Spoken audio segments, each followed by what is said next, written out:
Oswald's actions after he left the Texas Schoolbook Depository are also controversial. For on the heels of the presidential assassination, there was another killing in Dallas, one that Oswald was arrested for. But some people believe that he was never at the crime scene. Researchers can confirm Oswald's movements for the first 30 minutes after the assassination.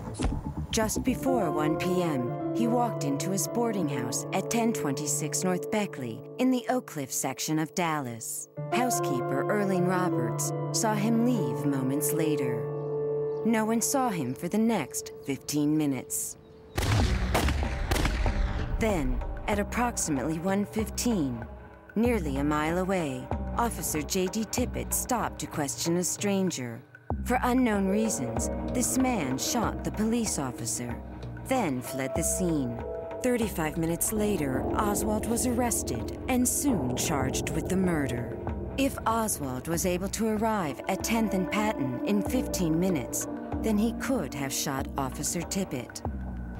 But some theorists claim these times don't add up, that in those 15 minutes, Oswald could not have traveled the 9/10ths of a mile from point A, the boarding house, to point B, where Tippit was shot.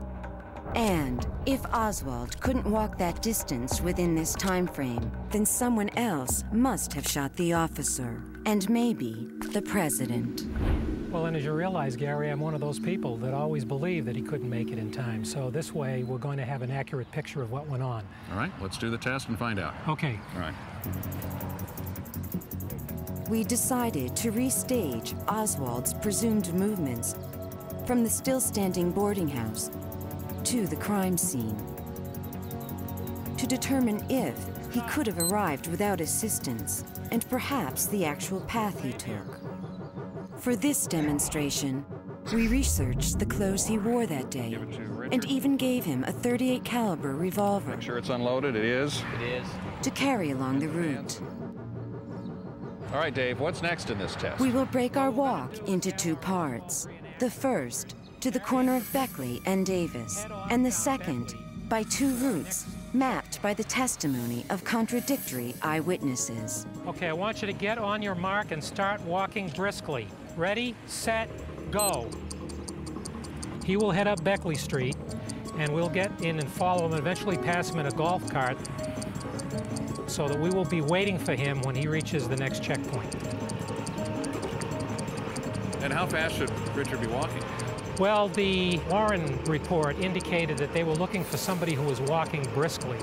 In our first lay, we will assume that Oswald took the quickest way between his boarding house and the corner of Beckley and Davis. No eyewitnesses contradict this assumption. 3, 2, 1, stop. Our Oswald's time for this first segment is 5 minutes and 54 seconds. At this point on the map, Oswald was just 4 blocks from the Tippit shooting scene. From here, there are 4 ways to get to the murder location of 10th and Patton. 2 of these routes are ruled out, as reliable witnesses along the way do not report seeing Oswald. There was a witness by the name of Helen Markham who lived just off of Patton. Although nobody witnessed the first part of Oswald's journey, there are 2 witnesses who did see his final approach to the murder scene. But the testimony of these witnesses is contradictory. One witness saw Oswald walking westbound on 10th.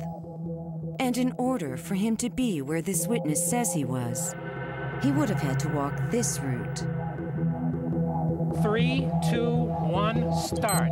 Could this route have been covered in the approximately 15 minutes the Warren Commission says he had? On the day of the assassination, a lot of the traffic was off the streets because everybody was in watching television or listening to the radio because they'd heard about the assassination of the president. 3, 2, 1, stop. Adding up the maze of this indirect route gives us a total of 16 minutes and 11 seconds. That won't work. It's a tough fit, if it fits at all. If Oswald took this indirect route, he may not have been where the Warren Commission said he was, doing what they said he did. Is this the loose thread that causes the official story to unravel? 3, 2, 1, start. We need to do one more test. Every detail of the events surrounding the assassination of President Kennedy has been studied and debated. The question of Lee Harvey Oswald acting alone or as part of a grand conspiracy is based in part on a critical timeline of his movements after the assassination. At 1 p.m., he is observed leaving his boarding house at 1026 Beckley. 15 minutes and nearly a mile away, Officer J.D. Tippit is murdered. Unsolved History decided to carefully document Oswald's walk through Oak Cliff and determine if he could have arrived at the murder scene. 5 minutes and 47 seconds. The first route we selected supports the testimony of an eyewitness who saw Oswald walking westward on 10th, just prior to the shooting of Officer Tippit. But our clock time of 16 minutes and 11 seconds would not have allowed Oswald to arrive at the scene by the time Tippit was killed. If the eyewitness who forced us to construct this route is correct, the case for Oswald as a lone gunman begins to fall apart. Either someone helped him arrive in time, or someone else shot Officer Tippit. But there was another eyewitness, Helen Markham, and she was closer to the crime scene. Her testimony stated that she saw Oswald moving east, not west, on 10th. Is there a route that could place Oswald on this path towards Tippit's final location?